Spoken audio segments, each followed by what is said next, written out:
What's up, guys? We're going to learn the basics of regular expressions on these exercises from RegexOne, starting super small and moving super quick. So let's get going. The first thing about regular expressions is that you can match a literal character to literally itself. If I type A, that's going to match something that has A. And guess what? That's what the first question is. We type A and we match the things that have A. If I wanted to say ABC, which they all share, that's good, but it's actually more than we need. And you'll see in a lot of these, I do a little bit more than we need just for myself, but you could pass this with one character. So that's not very interesting. If you want to learn to match a character, you can already do that with Python. What's more special here is some of these characters have meaning. For example, the categories like word or empty space, or in this case, digit. If we say \D, that's a magic character that means any digit 0 through 9, and that matches any one of these, even if it had a 6 or a 9 or something. And that's enough to match all of these. So let's move on to the next one. Next, we're going to say something even more generic, which is the dot. The dot is a wildcard, which means any character, so it will match anything except an empty string. Now they introduce something, which is that we have matches to avoid. So I don't want to get ABC1, but I do want to get these other guys. And that means a dot's not going to cut it because it matches the A, because it matches anything. What else does this lesson cover? It covers the idea of a backslash for switching between the meaningful magic character and the literal normal character. So if I have a dot that means something and I want to turn it into just a plain dot, I use the backslash. Kind of like when we did the digit, it was \D, but if I take off the backslash, it's just a regular character D. And yes, it does feel backwards sometimes, like, wait, does the backslash mean literal or does it mean meaningful? You'll get used to it. There aren't really that many of these. And for this one, it's a quick, easy thing. /dot means give me one with a dot, which is what we were asking for. And you can hit enter to proceed on these, by the way. So next we have, what if I want a set of characters? Like, hey, I've got a couple that I want, and it can be any of those, but not something from outside the set. This is like a Venn diagram. If you imagine, okay, here's a circle, and there are a couple things in there, and I want one of those. How do I do that? Well, in regex, you use square brackets. So if I say ABC, that means either A or B or C, but not something else. And in this case, what are we looking for? Can, man, fan. So I want CMF for that first one, and then not something else. So I'm going to go CMF.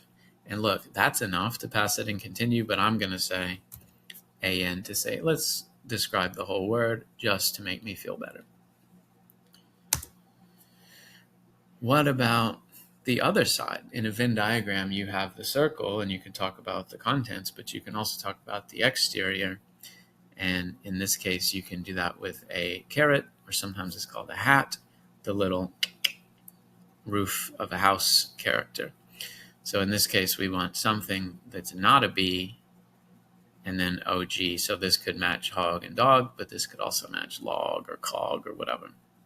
So I'm going to go not B, and then I'm going to say OG, even though I don't really have to. It would have passed the tests either way. It just, in my opinion, looks more readable and describes what we're talking about. What's that? 5 characters? It's not too bad. Or is it 6? I can't count. What about a bigger set that I don't want to type out? Like if I wanted a lowercase letter, I don't want to type all the way A through Z, 26 things. Well, there are ranges where I can just say A-Z and it means anything between those. And this is often used for lower or upper. So the example down here is like, hey, I want something that starts with an upper. So if I go A through Z, then I match the ones that have an upper, and I skip the ones that don't. And, maybe I want to say ... to say it's a capital and then to something else, if I wanted to describe that. Next, we have the idea of repetition. I did this in a regular expression recently when I was pulling out student IDs from emails, because your email is like 12345 at whatever.com.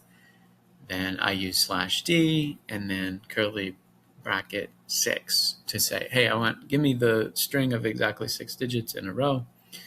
And that's what we're going to do here. We're going to say they want was up with more than one Z. So if I said 2, that would match exactly 2, or 3 would match exactly 3.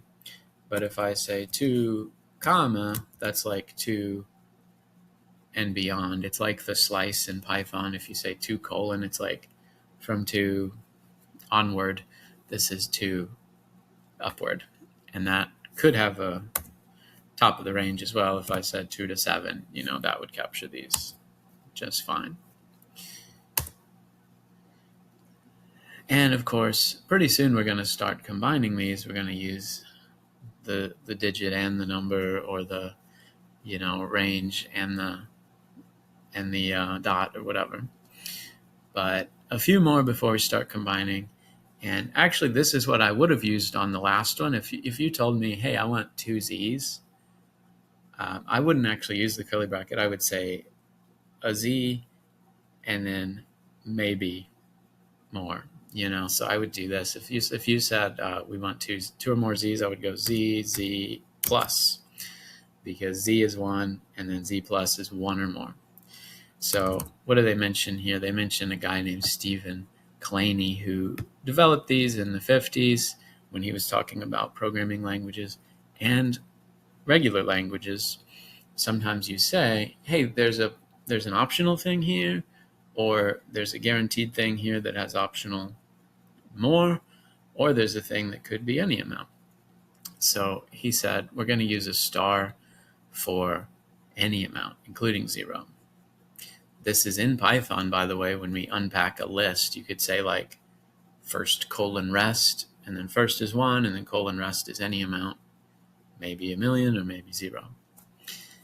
The plus, which is not in Python because plus already has a meaning, means 1 or more but not 0. And then there's one more that we'll see in the next lesson. So what if I want a bunch of A's, maybe not exactly 1, and then some B's or not, and then some C's. Okay, I'm going to go A plus, because there's always at least one A in these. And then I'm going to go B star, because there's not always at least one B. And then I'm going to go C plus, because one thing we know for sure about the skip is that it doesn't have C's. So the plus means at least 1. That's a pretty good way to describe that complicated idea of like, well, some of these, but maybe some of these and some of these, with just 6 characters. Not bad. Next, we have one more of those symbols, which is the question mark. Instead of 1 or more or 0 or more, it's 0 or 1, but not more. So this is what we usually call optional. It's like a Boolean. It's like a thing or not. Okay. So in this case, they are talking about the idea, like we did with the dot when we said, oh, here's a meaningful dot, but let's look for a literal dot. This says, here's a meaningful question, but let's look for a literal question. So we do the backslash. Don't worry, I'm sure we'll get a place to use the magic question for the optional. Something we use a lot in Python, and it's a wonderful function, is split. And if you split by default, it splits on spaces, tabs, or new lines, because they're all in this category called white space. And that's what we're learning here. There's a category in regular expression called white space, which is \s, and it covers spaces, tabs, and new lines. There's also another one called the carriage return, the \r, because originally on a typewriter, you had to do two things to go to the next line. You had to roll the little cylinder and move the cursor over. So that was two steps. And in our files that we look at in most of our programs, they use just the \n. But in some computers, especially Windows computers, they use /n/r to theoretically move down and over. Now, usually it's invisible. Usually you don't think about it, but it's there sometimes. And it's included in this white space thing. So what are we trying to match here? We're matching some white space, and we don't immediately know whether these are tabs or spaces. It looks like this one's probably a tab. So, for example, if I say space star, then that matches, hey, guess what? That actually does pass. I thought it was going to fail. But let's say \s to say that, hey, they have at least some white space, which this one doesn't because everything is squished together. Okay. You could say like, oh, there's a digit and then a dot and then some white space. And that would obviously do better to specify everything we're saying, but it's not needed to pass the test. In real life, sometimes you give yourself tests to really make it tough to say, no, I need to specify exactly this phrase. Other times you say, no, it's enough to get the meaningful part and just let the rest be whatever. For example, if I was getting the emails and pulling out the student IDs, do I want 6 digits and I'll take any 6, or do I want 6 digits at our specific site.com? Well, it's probably fine. There probably won't be other strings of 6, but I could be more specific. So another thing that happens is you want it to be on the edge. You want it to be at the beginning or to be at the end or both to mean the whole thing and nothing else. So for example, if I was looking for 6 digits anywhere, I could go /d. If I wanted 6 digits at the end, you use $ for the end. And if I wanted 6 digits and nothing else, I would use the caret or the hat to mean the beginning. And that, in some programming languages, is called a full match, meaning this and nothing else. Python has that, for example. So what do we want in this thing? We want mission right at the beginning, not any word preceding it. So we're going to go caret m, and guess what? That's enough, but I'm going to go ahead and type the rest. But you can see a lot of these you can solve with like 2 characters, because that's what regular expressions are amazing for, is that they're so powerful, express a lot in a little. Another thing you do a lot is to extract a bit, which is what I was doing with the ID numbers, for example. You say, hey, give me this part from a larger pattern. So, hey, every time you see 2 names, give me the last one or something like that. And the way you do that is you do your pattern just like before, but then you put parentheses around certain parts of it. And that's how I'm going to write it. I usually write the parentheses last because it's confusing if you try to do it all at once. So in this case, we're trying to get PDFs, but only real PDFs, not like PDF in the middle of a string. So I'm going to go dot star to mean anything, and then dot PDF $ to mean that's at the end, and we've successfully ruled out the skip. And then I'm going to say, hey, all the stuff at the beginning, I want to capture that with parentheses. And when we use this in Python, we can say like dot group 0 or dot group 1. They have a list of groups, even if it's just a single capture. I don't know why. For some reason, I clicked the button on that one. For all the other ones, I hit enter, but it works the same. Next, they say, oh, you can capture multiple things, including some inside of each other. Like, what if I want the full date, but also give me the year separately? I don't know if that would be a very common thing, but it could. So what do I want to describe? I want to do the pattern first and then add the parentheses later. So I'm going to say, okay, give me 3 letters. They mentioned it. We haven't used it yet, but \W is like a word character, like an alphabetic character. So I could be more specific and say, well, it's got to be capital lower, lower. Or I could be even more and say, well, here are the months, and it's got to be one of those. But for this, it's all right to grab that. And then a space, and then 4 digits for the year. Probably, if we go far back, it might be, talking about Charlemagne and the 700s with only 3 digits, but this seems like fine for now. And then I'm going to start putting my parentheses, 1 on the whole thing, and then 1 on just the year. Perfect. We're almost done, but after you do this, they offer more. They say, oh, do you want to keep going and do more? Which is kind of fun if you're on a roll. What do we got here? We're going to try to capture this resolution, which is nice because sometimes it's 3 digits and sometimes it's 4, like I was talking about with the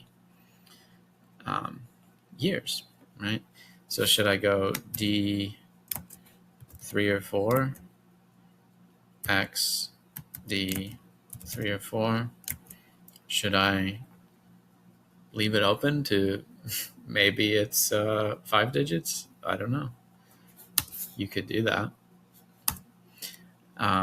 Should I wrap them with parentheses to capture? Yeah. That seems all right. And by the way, these do have a solution. You can click solution to see what they propose. They just do D plus to mean 1 or more. So I did 3 or more, but hey, maybe it's a super tiny screen, or maybe you're talking about like the dimensions of an icon or something, and it only has 2.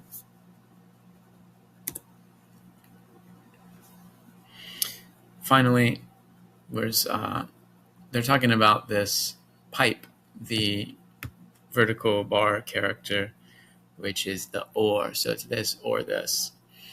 We already kind of covered that idea with the set with the brackets, where it's like ABC, it means one of these, but sometimes it's more than a single character. You might say, oh, give me like this word or this word. And in that case, we'll use the pipe. So buy more milk, bread, or juice is more specific than saying buy more anything, right? Because it could be buy more, period, end of the sentence. So what are we looking for here? We're saying I love cats and dogs, but not similar words. Okay, so I love, that's just normal. The spaces are normal. And then you can say cats or dogs. You could pull out the S. Since that is in common, it's definitely on the end. And this is a tiny bit shorter. And in my opinion, it's kind of nice to read it that way, to see like cat and dog as their own little word. But obviously it's the same meaning. Let's see the solution. They do, cats and dogs, each having their own S. Okay.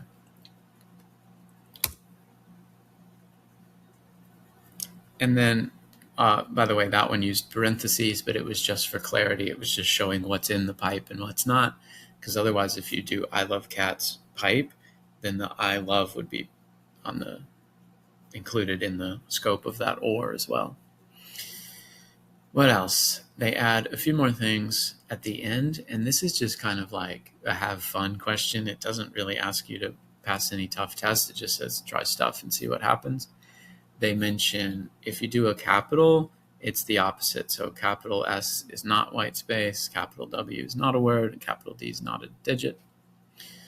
There's another one, B, which is the boundary of like the thing that ends the word, like, oh, we've hit the end of the word. And what is at the end of the word? Well, it might be a space, or it might be a dot, or it might be something else.